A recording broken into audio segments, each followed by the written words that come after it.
There's nothing. So, like, how did we almost not qualify there? It's society's fault, okay? Because here's what happened. I knew that that leftmost door was going to be our window. Unfortunately, there was the average person on our left that said, no, right door closer. Right door closer. They didn't realize that by the time we got to the right door, the shit was going to be closed up. So they were standing shoulder to shoulder, and they were like, no, go this way, go this way, go this way. That's why we couldn't learn multiplication until the 3rd grade. Please, sir, they're 5 years old. I'm sick of this. It's always, oh, they're kids, they're kids. If the kids are playing the game, there's only 2 choices, okay? It's kill or be killed. You could either beat the kids or you could lose to the kids. I've made my choice. Well, I came in 2nd last time. I mean, there's some really, really good gamers out there, regardless of their age. I did see a thread on Reddit that kind of blew me away. The thread title was, "Have you ever hit a stranger's kid?" And when you see that, first off, you know there's a 100% chance you're clicking on it. But then, of course, the first thing you say is, no. Obviously, why would you ever hit a stranger's kid? That's like way over the line. You shouldn't hit your own kid to begin with, but a stranger's kid, I don't know. I guess I don't feel comfortable saying is worse. They're kind of both really, really bad. But then there was a lot of posts. Like the top post was like, yes, I had to slap a 10-year-old at the park once. Because, you know, the parents are just sitting on the bench, watching the kids play, which is how things happen. And then their 10-year-old pinned my 4-year-old to the ground and started kicking the shit out of them. So I had no choice but to, like, slap the 10-year-old.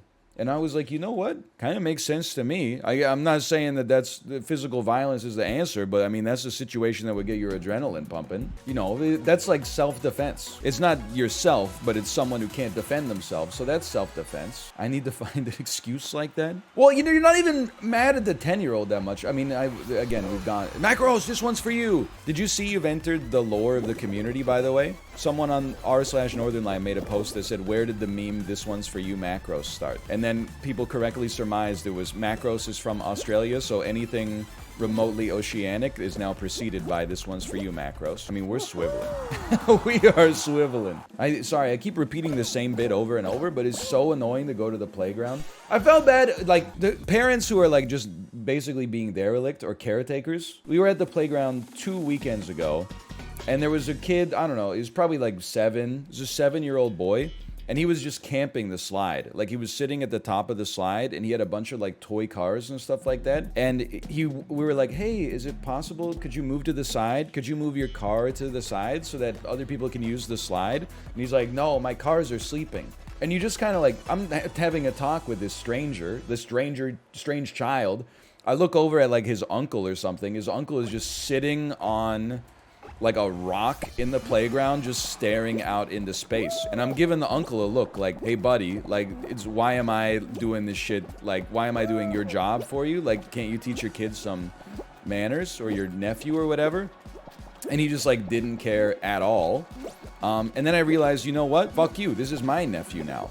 And so I started, like, I realized the kid probably just wanted, like, some attention because he's not getting any attention from his family. So I was like, oh, why are the cars sleepy? And he's like, oh, they drive a lot today. And I was like, oh, that's cool. Where did they drive? And he was like, just around the park. And so we had, like, a 2-minute long conversation. And then finally the kid moved, like, his shit off of the slide and we could use the slide again.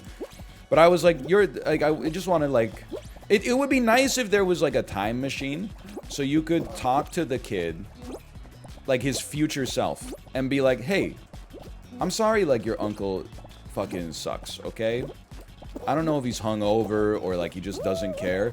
Like, he wasn't even looking at his phone. He was just staring into nothingness. Like, just wish I could give him, like, his future self a message that's like, hey, kid, you know, this part of your life, it's not forever. You're gonna have the chance for some self-actualization. Don't worry. And you know what? Maybe because of that conversation, he's gonna become like a mechanic or something like that. Or he's gonna cure automobile narcolepsy or something. It's just annoying. Like, people take their kid to the park and then they're like, well, my work here is done. No, now you gotta make sure they're not fucking things up for everybody else. Anyway, sorry. would love your thoughts on this. A lot of parents take their kid to the park and then are like hands off from that point onwards. And I understand, because it's easy to tell yourself, like, oh, at some point they've got to learn how to, like, you know, manage themselves. Yeah, where do you think they learn that from? Idiot? TV? Like, you got to teach them, wait your damn turn.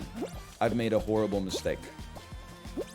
You got to teach them, like, hey, be conscientious to those around you. We can't win, but...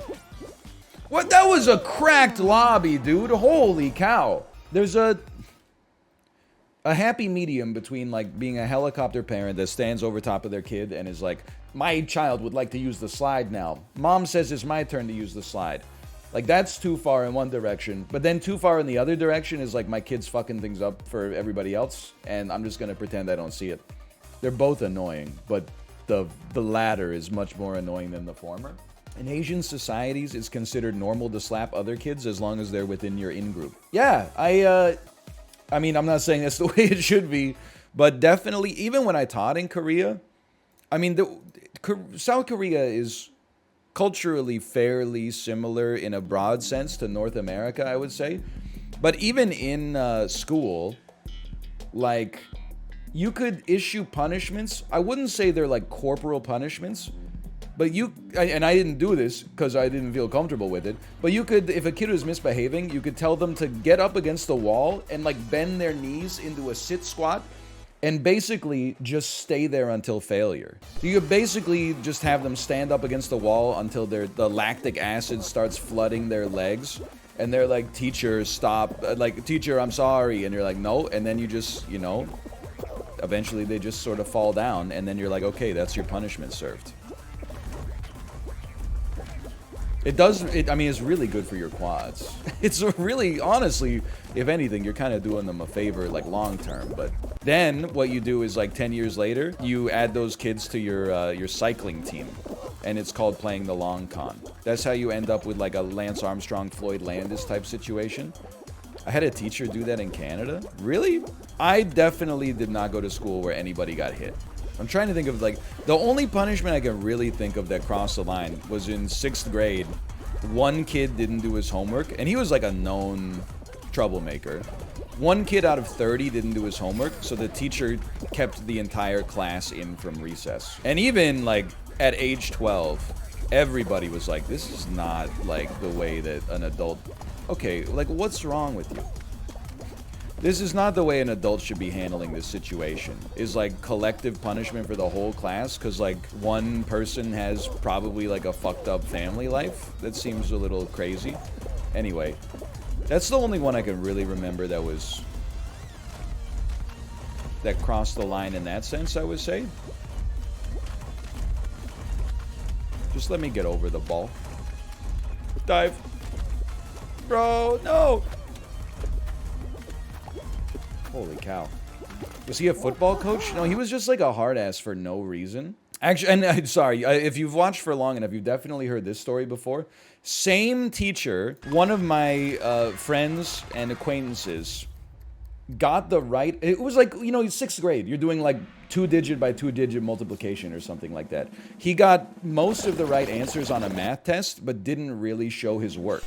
So even though he got almost all the answers correct, he got like a C- on this math test. And then he raised his hand in the class and was like, hey, this doesn't make sense. If I can do the work and get it right, like, why do I have to prove that I showed my work?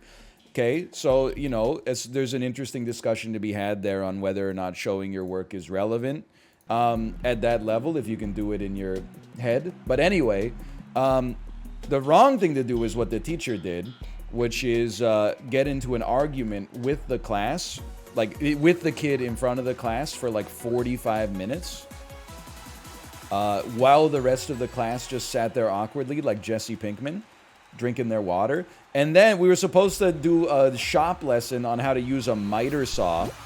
And, like, this kid was crying, right? He was like, I don't want to show my parents this C-. Like, he was very academically minded. He just didn't show his work, but he got the right answers. So the teacher said, like, okay, if you don't, like, let this go, I'm going to have to take the whole class out and do the lesson in the hallway. And he was like, I'm not giving up on this. So he took the whole class out, and we had our lesson on how to use a miter saw out in the damn hallway. Not a very mature response. The dude is like 60 years old, too. And it's the 6th grade. Like, you couldn't just cut the kid a break and been like, okay, I'll give you the marks for getting the answers right, but like at the same time, next time, please show your work. It's just it's a weird hill to die on. Sounds like the teacher won that one. Well, I suppose. A bit of a power imbalance, but